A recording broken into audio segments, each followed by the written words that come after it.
Here we are again with another TechBiz tutorial. This is just to show you how to do the mobile device holograms that people have been making and showing on their phones and putting on YouTube and all that kind of stuff.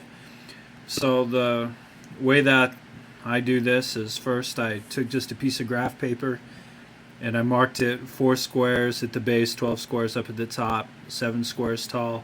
It really doesn't matter, just as long as the bottom part is narrow enough to fit in between the 4 images on the video clip that I'll show you in a moment. So the first thing I did was I drew this out on paper, then I cut it around it, and then I took a piece of plastic and I used this as like a pattern to cut around.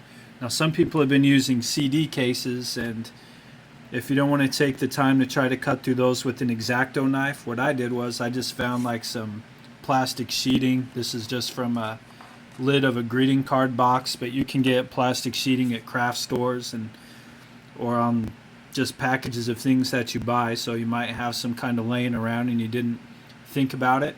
And so what I did was I cut out 4 pieces and then I taped them together to create this kind of shape.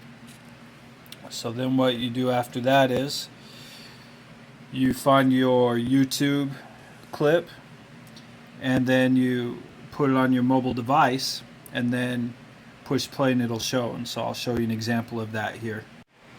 Okay, so here you can see that I have a tablet down just like a Kindle, but it works the exact same with the phone. I just couldn't put it on my phone and take a picture of it. So you basically balance that plastic device and center it in between all of the objects, and then it just kind of reflects. It's basically just kind of a glorified window glare, but it looks pretty cool.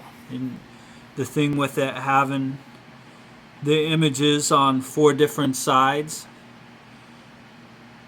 is you can see it all the way around, so it kind of gives it that hologram illusion. If you look down straight on it, this is what's actually on the screen, and then you can see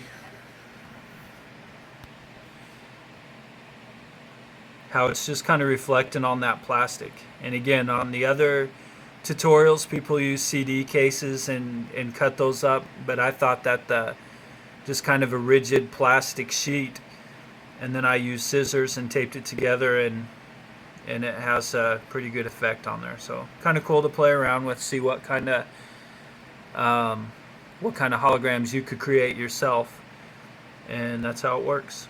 So thanks for joining. Leave some comments and we'll talk to you later.